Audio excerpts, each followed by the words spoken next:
Alright guys, here today's top stories in Out to the World segment. Number 1, I always tell people that no matter who is made governor of Nairobi, the odds of this city moving forward is very minimal. And I'll play for you 2 videos which corroborate my point. Here's video number 1.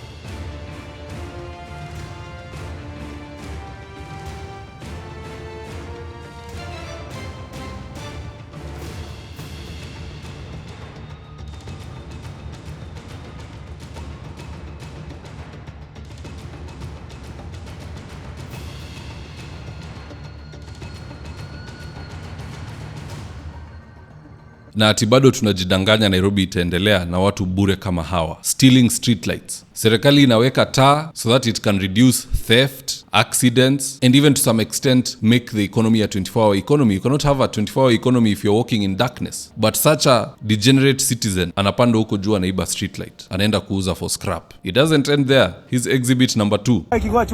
So, this is a potential thief. Is a thief who is known. Wait, chuma ulipeleka wapi?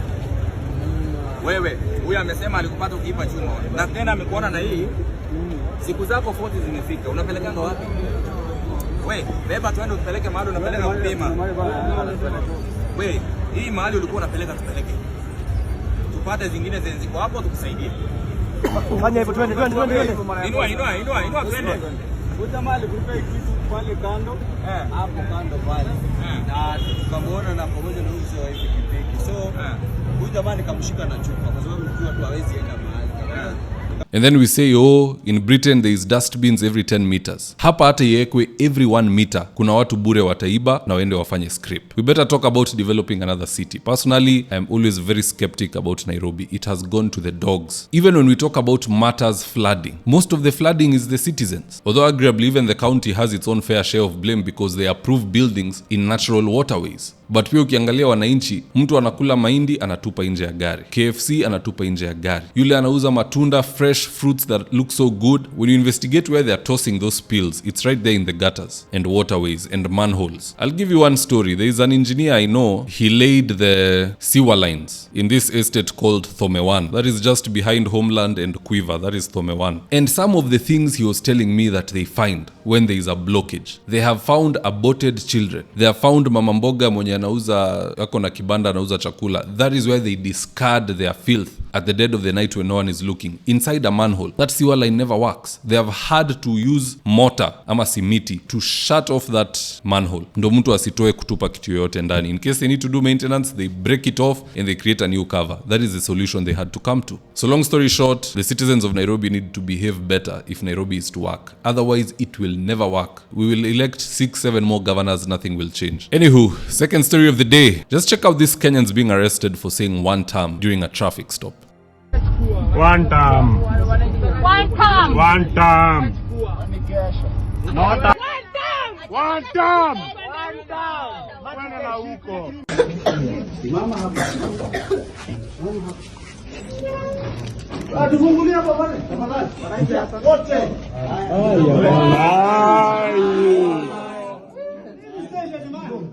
Tumefanya nini apande?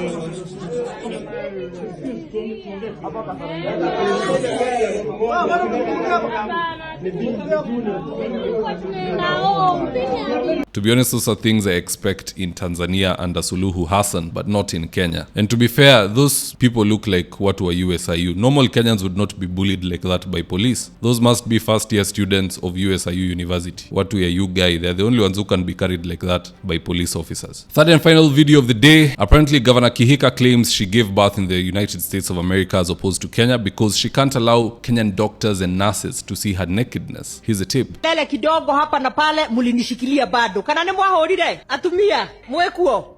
Ndagize mutikio wera witu. Kwa hindo nie mwendaga tondu ndi gavana ndikuruta wira ucio. Ndagize to muhaka. arabu ndĩmũrie rĩ na githĩ mũtiũĩ nĩ niĩ gavana ũguo mandagĩtarĩ mothe ma kaunti makoragwo rungu rwakwa na nurses othe me rungu rwakwa mwendaga kweri mangorwo metha igũrũ ndagĩtarĩ ũcio akĩnduta mwana arabu twathiĩ mĩcemanio ndora ũguo aranyona nginya na kũu thĩiniĩ kana mwendaga atĩa na githĩ tikĩo ndaugire ndĩhithe thoni hanini no niĩ no ngũmwakĩra mataneti njega nigetha make sure ona inyuĩ facility iria ona niĩ ingĩona ona inyuĩ nĩ mũkũhota kũgĩa na mũnyitĩrĩre na githĩ mũtionire ngĩracĩrio ta mĩaka 10 mĩthiru kaĩ ndaracagĩrio thiĩ ngeke atĩa mũciĩ aya ũguo mũnyitĩrĩre na githĩ tiguo so hapo sitasema kitu. I will let the ladies comment in the comment section below because it is their department. I wouldn't pretend to know much about it. Having said that, guys, if there's any topic you feel I left out, do let me know in the comment section below and I'll do my best to inculcate it in tomorrow's rollout. And with that, if you're here for the first time, please go on and hit the subscribe button. And if you're watching for a different platform, just head on over to YouTube, search for David Wafula, hit the subscribe button. You're going to be getting a ton of content of this nature. If politics is something you're passionate about, this is definitely the one channel that you really need to subscribe to. Alright guys, adios.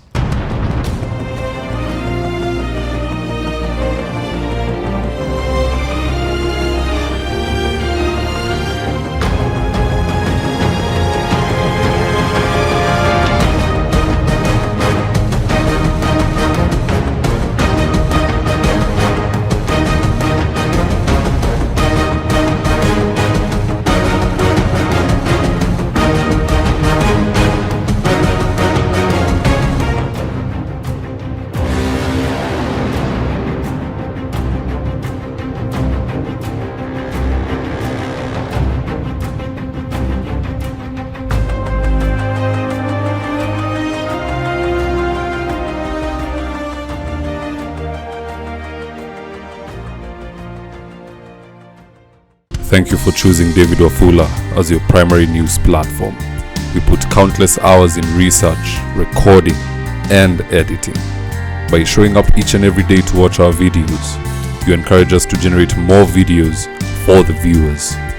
We are on a mission to inform, educate, and build a better tomorrow. To our thousands of followers in a world full of presidents, kings, and queens, you are the real gem. Adios.